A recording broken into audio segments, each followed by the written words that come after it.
Well, Frozen is about several things. It's about sisterhood, and it's about owning your own identity and who you are and celebrating what makes you extraordinary. And it's a search for what true love really is. It's about family. It's specifically about two young girls, Anna and Elsa, who my character is Elsa, and she's from a young age she has these powers. When she gets emotional, she can turn things into ice and snow, and by accident almost hurts her sister when they're really young, and so she's sequestered by her parents in the castle and sort of lives a life of solitude in order to not hurt anyone.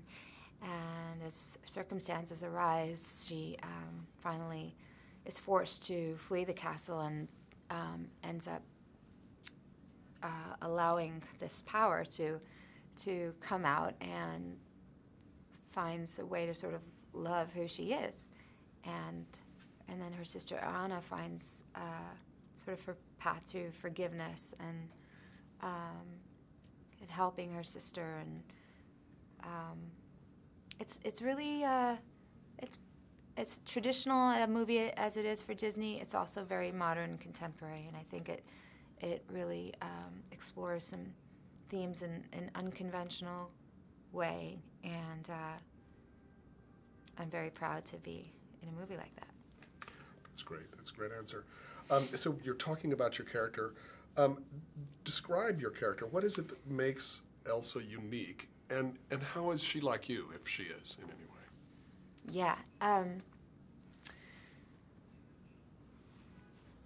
Well, first of all, I think Elsa's unique in the legacy of Disney women. I think she's different. She's more complicated than a lot of the stereotypical villains.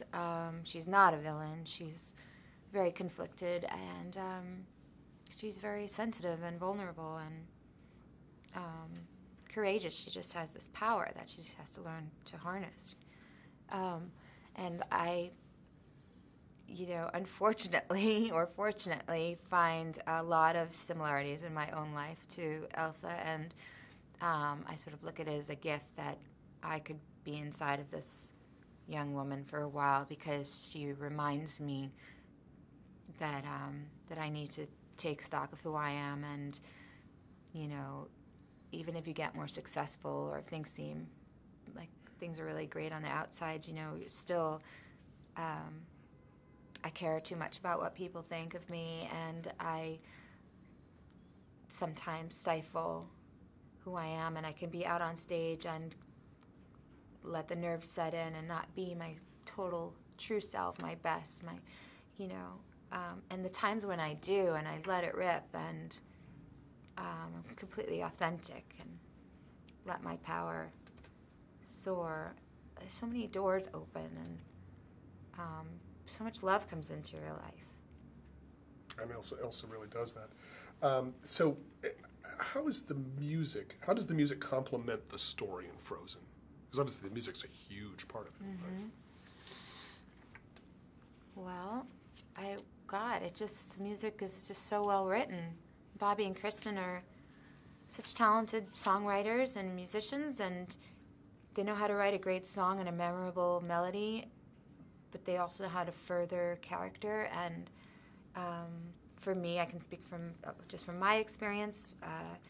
The song they wrote for Elsa, it has this range and this place that it hits in my voice and different textures, and so that I can you're getting her on so many levels. You're not just seeing her, blonde and what her facial expression is doing, but you're feeling her through her heart and her soul. Right. And there's something about Let It Go that is really special. Do you think that it's a song that a lot of people will relate to? I think so. I think so, too. Yeah. I think it's quite anthemic. And not just for young women, although I think it's really important for young girls.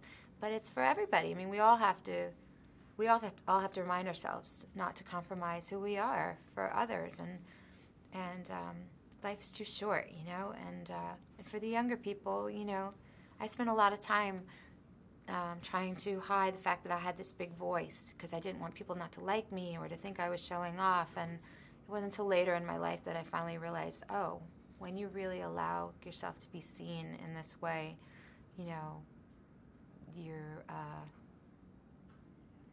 offering so much more to the world than spending all those years trying to suppress it.